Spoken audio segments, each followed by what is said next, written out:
достар, жас ұлан балалар мен жасөспірімдер орталығының ұйымдастыруымен өткізілген "Мен өз елімнің патриотымын" атты сурет байқауының қорытындысын шығаратын кез келді. Иә, өз елінің патриоты болу күшті сезім. Бірақ сол патриоттық сезімді қағаз бетіне түсіріп халыққа жеткізе білсе, ол өте ерекше сезім болып табылады. Ендеше үздік жұмыстарды қарсы алыңыздар. Достар, конкурсқа 60-тан астам сурет қатысқан болатын. Барлық суреттер жақсы, бірақ кейбір суреттер талапқа сай орындалмағандықтан жүлделі орындар алынбады. Ал енді марапаттау рәсіміне көшейік. Ал енді 3-ші орындарға кезек берейік. Олар Махначева Екатерина, Нағашыбай Ақбота. 2-ші орын.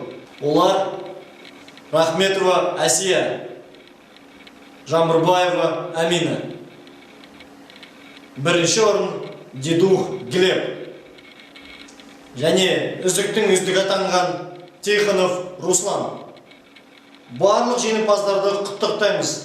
Барлық қатысқан қатысушыларға үлкен алғысымызды білдіреміз. Бізбен бірге болыңыздар, бізбен қызықты болады.